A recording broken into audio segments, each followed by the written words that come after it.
Pro 2 FM era di Jember, suara kreativitas. Ketemu lagi barengan aku Gia Deborah sore hari ini, sahabat kreatif untuk program Numpang Nampang di edisi hari Senin tanggal 18 Oktober 2021. Nah, kali ini Numpang Nampang bakal nemenin kamu semuanya sahabat kreatif. Dan kayak biasanya sore hari ini Gia udah punya narasumber cantik ya.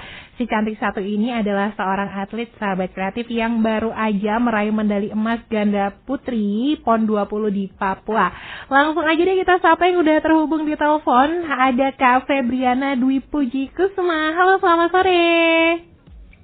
Halo, sore Mbak. Assalamualaikum. Waalaikumsalam. Gimana kabarnya? Alhamdulillah sehat. Sehat ya. Lagi di mana nih Kak? Posisi? Ini ada di Pelatnas. Oh, lagi ada di Pelatnas. Aduh. Lagi apa nih? Lagi karantina. Lagi karantina. Iya, betul. Iya, kita gak ganggu kan nih ya? Kenapa Mbak? Kita gak ganggu nih ya ngobrol sore-sore gini? Enggak, santai. Lagi santai aja ya. Iya. Ini aku manggilnya Kak siapa nih? Kak Febri, Kak Ana aja. Kak Ana ya, Ya. Oke. Kak Ana, ini kan tadi dia sempat ngasih tahu ke sahabat kreatif kalau Kak Ana ini adalah salah satu atlet yang berhasil meraih medali emas ganda putri di PON 20 Papua. Bener ya Kak ya? Iya, betul. Nah, kita boleh dong kepo-kepo dikit tentang cerita-cerita kemarin tuh pas waktu PON 20, gimana ceritanya kakak tuh bisa dapet medali emas. Kita tuh pingin banget denger itu Kak. Tapi sebelum itu ada beberapa pertanyaan yang mungkin basically nih pingin diketahui juga sama sahabat kreatif di rumah gitu. BTW Kak Ana sendiri udah berapa lama sih bergelut di dunia badminton nih Kak? Saya ikut bulu tangkis itu dari umur 4 tahun, 5 tahun itu Mbak. Dari 4 kecil. 4 tahun, 5 tahun, berarti pas waktu kecil banget. Iya. Oke. Tapi kakaknya asli Jember kan ya? Iya, asli Jember. Bangga banget nih putra daerah di Jember berhasil meraih emas di PON 20. Jadi emang dari kecil udah dibiasakan latihan. Tapi emang awalnya suka atau mungkin diarahkan sama orang tua nih Kak Ana?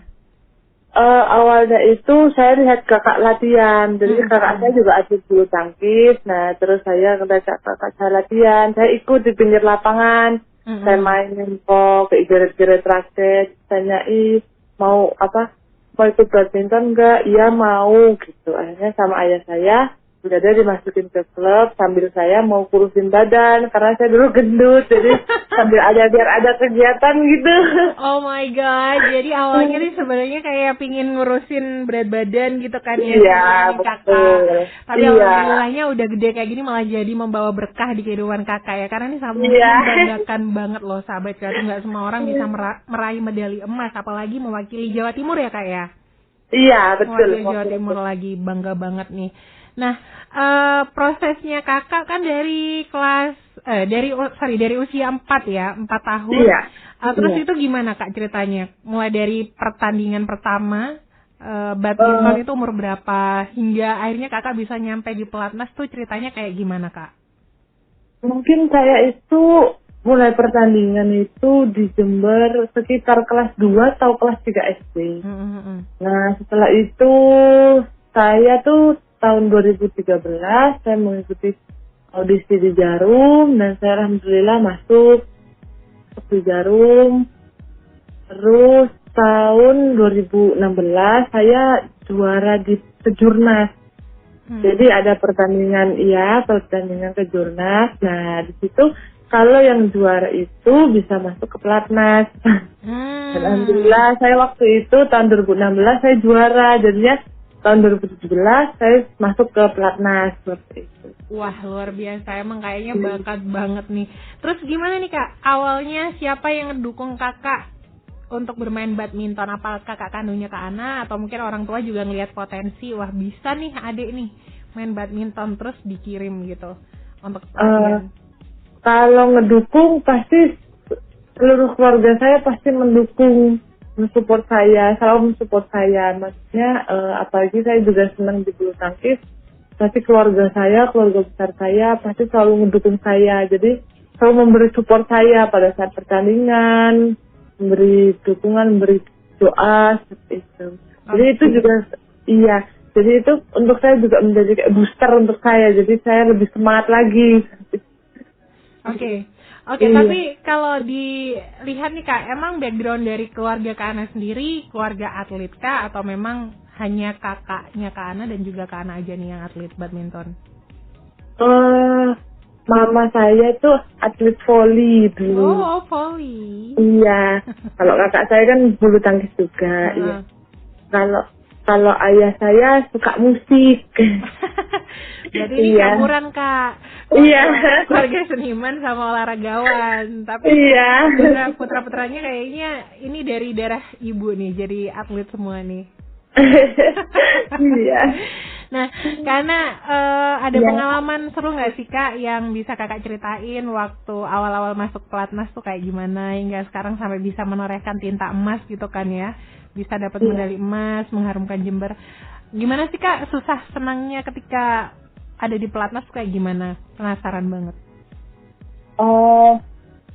Susah senangnya itu ya mungkin pada saat pertandingan ya kan. Kalau pertandingan itu pasti kan selalu ada menang, ada kalah. Jadi mungkin pada saat kalah itu pasti susah. Kalah kan sebenarnya menang, tapi di balik setelah pertandingan itu ya memang harus sabar untuk bisa menjadi kayak seorang juara atau menjuara setiap pertandingan. Jadi ya mungkin harus bisa menikmati proses setiap harinya dengan latihan, dengan kayak kita minta doa dengan orang tua seperti itu. Tapi nanti bakalannya pasti nanti ada waktunya kayak gitu. Tapi kita nggak tahu waktunya kapan. Yang tugas kita kayak cuma berusaha semaksimal mungkin, berdoa, minta doa sama orang tua, itu yang paling penting. Iya, jadi iya betul, itu yang paling penting.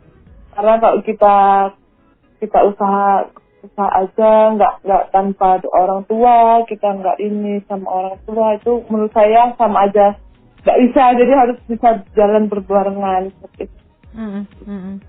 Iya, gitu. Tadi kan kakak sempat bilang tuh kalau ya kita nggak mulus-mulus aja sih, ada yang namanya jatuh dan bangun gitu kan. Ibaratnya setiap pertandingan tuh juga nggak menang terus atau kalah pun juga nggak tentu. Nah, pernah nggak sih Kak dapat pengalaman yang paling membanggakan gitu dari proses kakak belajar, pengalaman juara yang paling nggak bisa dilupakan tuh apakah PON ini atau ada event-event yang lain tuh? Ada 3 event sih ya Mbak dengan PON ini. Yang pertama itu waktu Asia Junior. Saya waktu itu masih junior 2018, saya bisa menjuarai. Karena itu Asia Junior kan kayak pertandingan besar untuk di level junior seperti itu. Asia ya Kak ya? Iya, Asia Junior 2018. Merinding serius. Berarti kalau levelnya Asia itu nggak hanya di Indonesia aja, berarti betul, mewakili Indonesia. Wow, keren banget. Ya ampun, merinding nih aku serius. Berarti waktu itu lawan negara mana aja nih Kak? Waktu itu banyak, ada Cina Taipei yang ikut, Jepang, Malaysia, seperti itu iya. Negara-negara Asia tersebut. Iya, waktu 2019 itu saya juga ini di Bergu itu Indonesia bisa membawa pulang Piala Suhan Binata, itu kejuaraan dunia junior di Rusia. Itu juga pengalaman yang paling berharga buat saya karena bangga sekali bisa membawa Piala Suhan Binata ke Indonesia. Karena kan itu piala maksudnya dari Indonesia gitu. Oh my God. Dengan nunggu beberapa tahun, waktu 2019 itu piala itu bisa pulang ke Indonesia gitu. Jadi saya itu seneng banget saat itu. Kak, percaya nggak sih aku di studio ini merinding loh, sumpah. Iya, merinding maksudnya. Gila anak Jember coba bisa sampai ke Asia Junior gitu kan, ketemu sama negara-negara lain, membawa nama Indonesia. Dan itu kakak waktu itu dapat juara kan? Iya, waktu di Asia Junior itu saya juara 1. Kalau yang kejuaraan dunia juniornya itu Bergunya juara 1 yang merebutkan Piala Suhan Binata itu. Kalau yang perorangannya saya runner up. Tetap aja keren. Sumpah. Karena kalau Indonesia itu kurang lebih kalau untuk bulu tangkis itu sayangnya mesti sama Cina nggak sih Kak? Betul, iya. Tapi untuk juga. sekarang Mbak, kekuatan di negara mana aja tuh sudah merata. Jadi gitu. Semuanya, iya sekarang semuanya sudah bagus. Jadi makanya gimana caranya buat mempersiapkan diri. Jadi kembali ke diri sendiri dalam mempersiapkan sebelum pertandingan itu. Iya, nah ini kepo banget nih. Siapa tahu nanti kan di masa depan kakak penerusnya ini Liliana dan yang luar biasa itu ya, atlet-atlet yang bisa sampai kemana-mana. Nah, boleh tahu sih Kak Ana ini usia berapa sih Kak? Usia 20 tahun. 20 tahun loh, bayangkan sahabat kreatif 20 tahun udah bisa meraih medali emas untuk PON. Ini terbaru ya di tahun 2021 prestasi Kak Ana. Ini sangat luar biasa banget. Apalagi dulu pas waktu Asia Junior apa ya bener kayak Asia Junior. Asia Junior, itu iya. Dan berapa waktu itu? Itu tahun 2018. Belasan lah ya Kak ya. Iya. Ya. Nah apalagi di usia itu udah ketemu negara-negara lain, berarti mentalnya udah siap banget nih. Makanya nggak perlu diraguin lagi. Waduh keren banget. Kak, tapi impact atau efek kakak jadi atlet itu apa sih? Sebenarnya mungkin nggak banyak orang tahu selain badan sehat, effort atau poin apa yang kakak dapatkan gitu? Sebenarnya menjadi seorang atlet itu kayak suatu kebanggaan ya Mbak, karena kan kita secara langsung kan olahraga, jadi untuk menjaga ketahanan tubuh kita gitu. Juga bisa menambah teman gitu kan, kalau dengan di luar negeri punya teman luar negeri seperti itu. Jadi sebenarnya banyak sih Mbak kayak pengalamannya dari seorang atlet. Jadi bukan hanya latihan, tapi kita juga dituntut bisa untuk profesional kan seperti itu. Oke. Jadi banyak hal. Tapi ini juga ada bocoran dikit-dikit nih Kak. Katanya kalau atlet PON yang sekarang ya, kalau misalkan dapat medali emas, ini bakal dikasih surprise, dapat duit ya 50 juta. Bener nggak sih Kak? Iya, kemarin habis ketemu dengan Bapak Bupati. Iyalah, pantaslah dibanggain. Iya, betul. Kemarin dipanggil ketemu di pendopo oleh Bapak Bupati.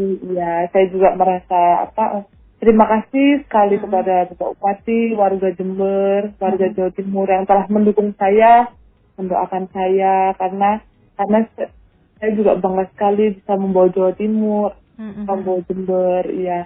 Di kancah PON ini, apalagi itu Jawa Timur, Jember itu tempat kelahiran saya, jadi saya senang banget bisa bawa itu gitu. Ya pasti dong Kak, abis ini aja aku bakalan upload gitu kan di Instagram aku kalau aku habis wawancarain atlet berprestasi di Jember gitu.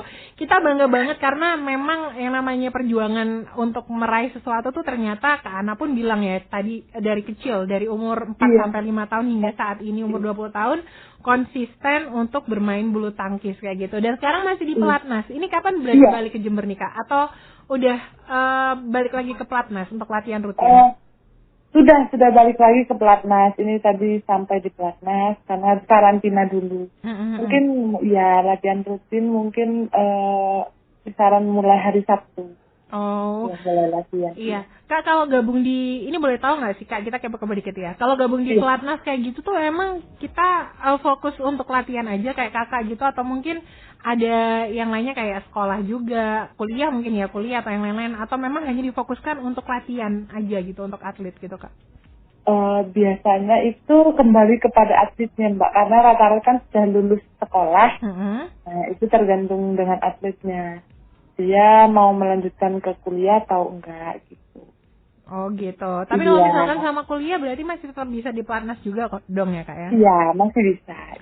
Oke, jadi berarti di situ Kakak juga kemungkinan bisa aja kuliah atau mungkin fokus di pelatnasnya itu tergantung pilihan atlet. BTW di situ ada berapa atlet Kak selain Kakak yang dari Jember?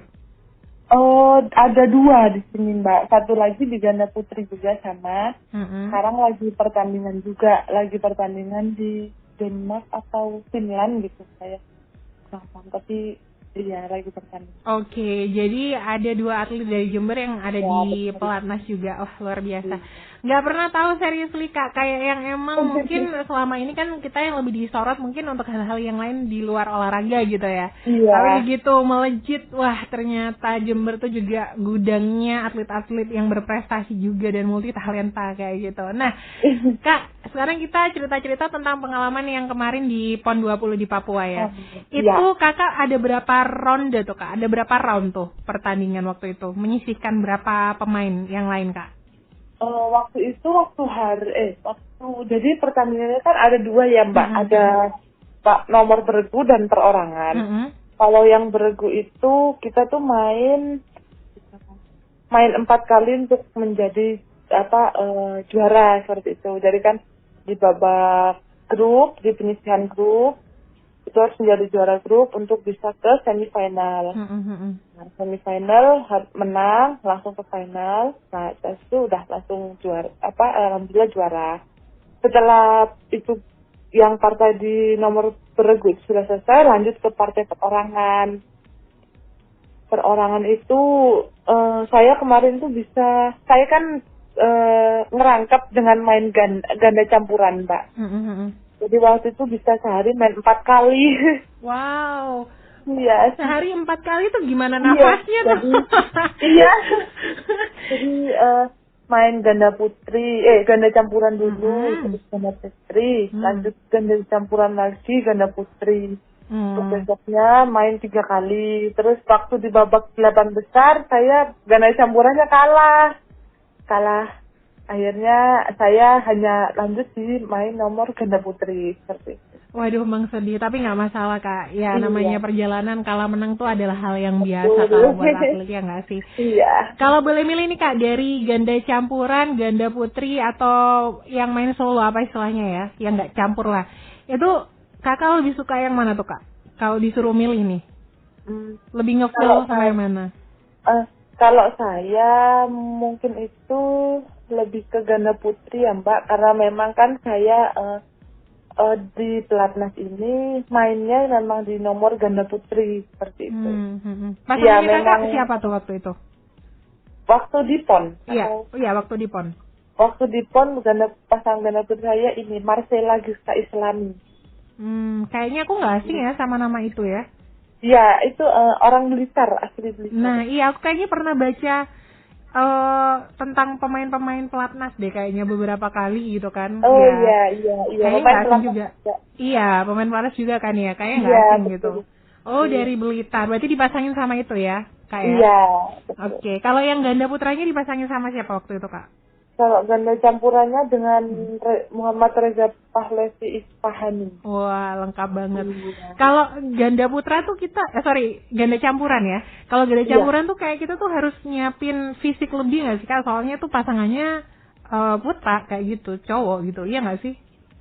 Iya pasti kalau untuk fisik sih harus memang sebelum pertandingan sudah memang harus siap Mbak. Jadi sebelum pas pertandingan siapa yang siap ya itu yang bakalan menang. Jadi memang harus udah siap fisik, mental, dari segi non teknis sudah harus siap sebelum pertandingan. Jadi pas waktu masuk lapangan kita siap untuk bertanding seperti itu. Oke, waktu itu musuh terberatnya dari provinsi mana tuh Kak? Kalau sudah pertandingan nggak ada yang paling terberat Mbak. Bukan gimana? itu diri sendiri. Iya, emang mental kalau kita lagi main penting banget juga tuh. Iya, paling terberat diri sendiri. Jadi memang untuk kalau saya kemarin itu Mbak berusaha untuk fokus di setiap pertandingan, dari pertandingan ke pertandingan. Jadi nggak usah mikirin mau lawan siapa. Yang penting kita siap untuk menghadapi pertandingan hari ini yang penting hari ini kan fokus dalam main itu 1 poin demi 1 poin seperti itu. Jadi nggak usah mikirin menang kalah, karena itu menang kalah itu sudah ada yang ngatur. Iya, intinya menang kalah urusan belakang, yang penting di sini adalah gimana kita bisa main yang paling prima lah, penampilan performa yang paling prima yang kita tampilkan di pertandingan itu. Betul. Tapi yang di final ngelawan siapa Kak waktu itu Kak? Waktu yang bergu itu lawan dengan DKI Jakarta, kalau yang di perorangan itu lawan dengan Jawa Barat Oke, jadi ketemunya sama Jawa Barat. Oh my god, kirain kenapa nih ada yang kejedok. Iya ya. Terus berikutnya nih Kak, kalau misalkan Kakak sendiri nih ya, selain di Pelatnas ada kegiatan lain juga nggak sih Kak di luar ini hobi Kakak selain olahraga, misalkan yang sama sekali kita nggak nyangka, misalkan Kakak suka ngedrakor gitu. Saya suka main piano Mbak. Oh, suka main piano. Iya, saya di asrama ini suka belajar dengan ayah saya. Ayah saya kan juga suka musik, jadi saya belajar piano, belajar gitar dengan ayah saya. Jadi kalau saya ada bosen kayak gitu kan, pasti kan ada rasa jenuh, saya dengan main piano itu seperti itu kayak nge-refresh saya. Jadi setelah itu kayak saya seneng kayak gitu, ada perasaan seneng.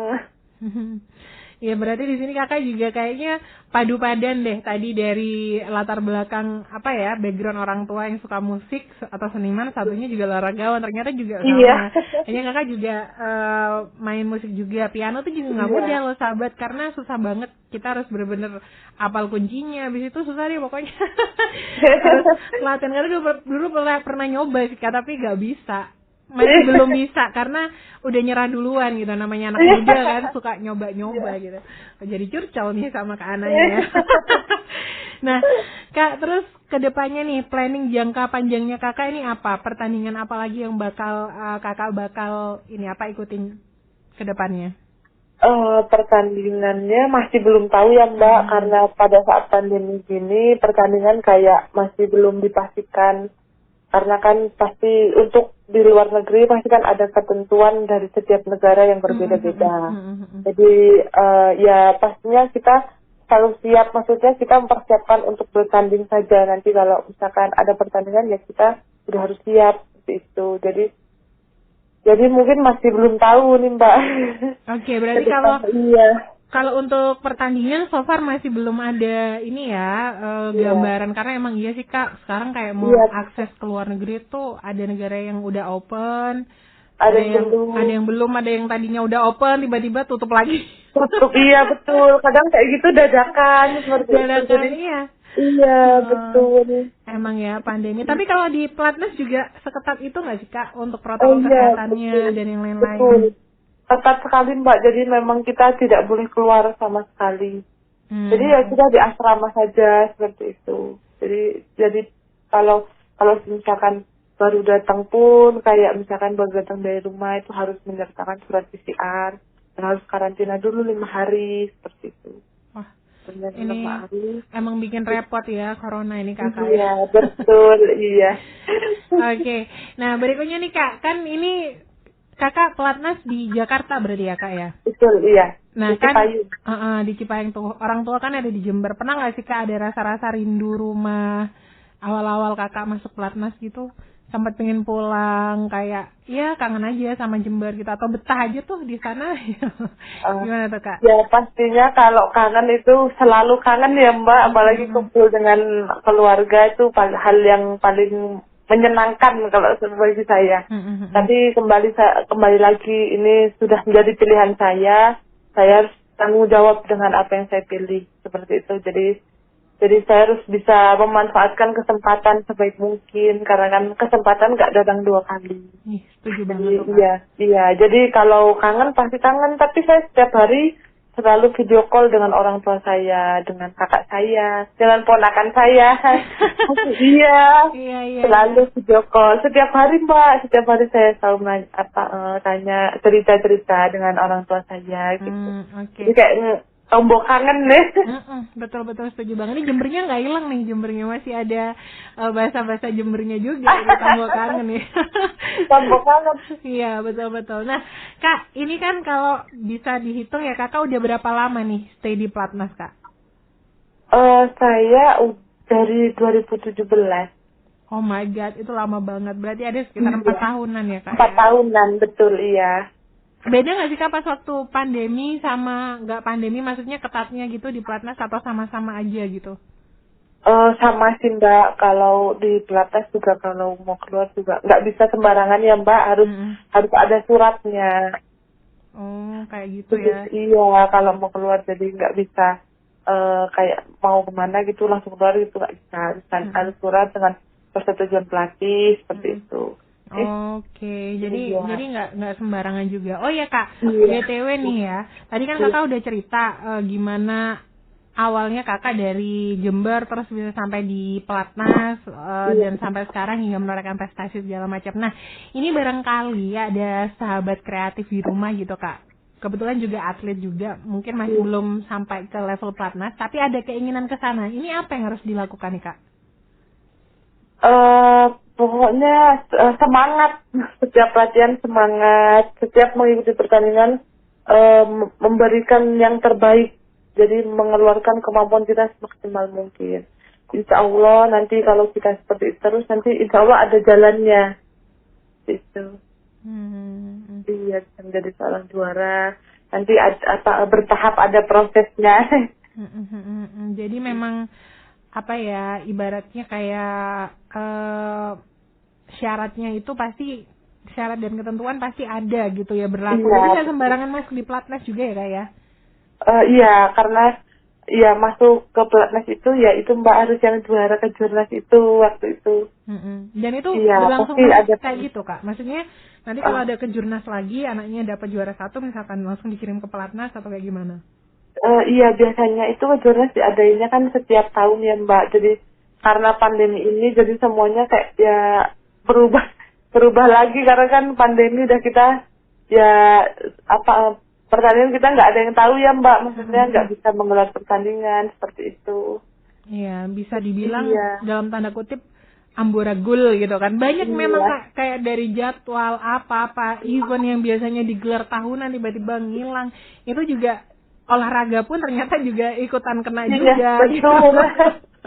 Betul. Iya, kayak berimbas emang di semua sektor. Iya, sedih banget. Tapi ya namanya alam, kita nggak pernah tahu musibah, bencana. Musibah, iya, di seluruh dunia kan Pak. Iya, seluruh dunia yang kena. Mana ada kita kepikiran kan bakal kayak gini, susah keluar negeri, susah ngadain event olahraga gitu, kawan-kawan olahraga dan yang lain-lain. Tapi ya udah dinikmatin aja, insya Allah. Disyukurin. Disyukurin, insya Allah lekas berakhir kayak gitu. Nah, Kak, iya, ini kan kita udah mepet-mepet nih, boleh nggak sih kasih harapan-harapan Kakak terhadap atlet-atlet muda atau atlet-atlet yang sekarang berjuang gitu kan di tengah-tengah pandemi untuk tetap berprestasi di bidang olahraga tuh caranya gimana Kak? Yang pasti meskipun kita ada di situasi yang mungkin tidak mengenakan pandemi ini, tapi kita tetap harus semangat. Banyak hal lain yang masih bisa disyukurin. Jadi jangan kita melihat pandemi susah. Memang semuanya susah ya Mbak, iya, di seluruh dunia betul. susah. Tapi masih banyak hal-hal lain yang perlu kita syukurin. Jadi kita ambil sisi positifnya, kita fokus misalkan seperti saya atlet, jadi harus fokus di setiap latihan, semangat saja. Nanti sudah ada pertandingan, kita siap untuk bertanding. Jadi tetap harus semangat seperti itu. Jadi jangan karena pandemi kita karena surut semangatnya seperti itu. Tetap harus semangat karena ada pertandingan, kita udah siap untuk bertanding. Oke, luar biasa banget. Tapi by the way, makasih banget ya Kak Ana yang udah meluangkan waktunya. Dia juga tahu diri gitu kan, kakak lagi di Pelatnas. Kalau terlalu lama ngobrolnya nanti kakak takutnya ada kegiatan-kegiatan atau jadwal yang udah ada di sana. Tapi by the way itu tadi udah cukup untuk memberikan gambaran ke sahabat kreatif tentang gimana perjuangan seorang atlet gitu kan ya. Semangatnya atlet gimana, mentalnya atlet itu gimana. Ternyata bukan melihat siapa yang terbaik, tapi fokus pada diri sendiri untuk melakukan yang terbaik kayak gitu ya Kak ya. Betul. Nah itu bisa diterapkan untuk semua hal kayaknya sahabat kreatif. By the way, thank you banget Kak Ana. Alhamdulillah aku mau ngucapin selamat untuk kesekian kalinya atas prestasi yang sudah diperoleh. Semoga bisa dilanjutkan terus ke prestasi-prestasi selanjutnya. Nanti kalau pulang ke Jember mampir ke Pro 2 langsung ya, karena ini lagi lagi ada di Jakarta gitu kan, berjauh-jauhan. Kita doakan dari sini ya Kak ya, moga Kakak bisa terus mengharumkan nama Jawa Timur, terutama Jember gitu kan, Indonesia kalau di kancah internasional. Dan salam untuk atlet-atlet yang lain dan juga pelatih-pelatih yang sangat luar biasa yang ada di Pelatnas. Sukses terus dan semoga tetap mengharumkan nama Indonesia melalui dunia atau bidang olahraga. Makasih Kakak. Amin. Iya, makasih ya Mbak. Iya, selamat sore. Selamat sore. Assalamualaikum warahmatullahi wabarakatuh. Bye. Waalaikumsalam warahmatullahi wabarakatuh. Bye. Oke deh sahabat Kreatif, gak kerasa waktu Gia buat menemani kamu semuanya di Numpang Nampang ya. Barengan Kak Ana harus sampai di sini dulu ya. Tapi buat kamu jangan kemana-mana karena masih ada kurang lebih waktu 15 menit ke depan sama nanti jam 5 sore. Sebelum nanti Gia baca informasi kehilangan di kesempatan kali ini.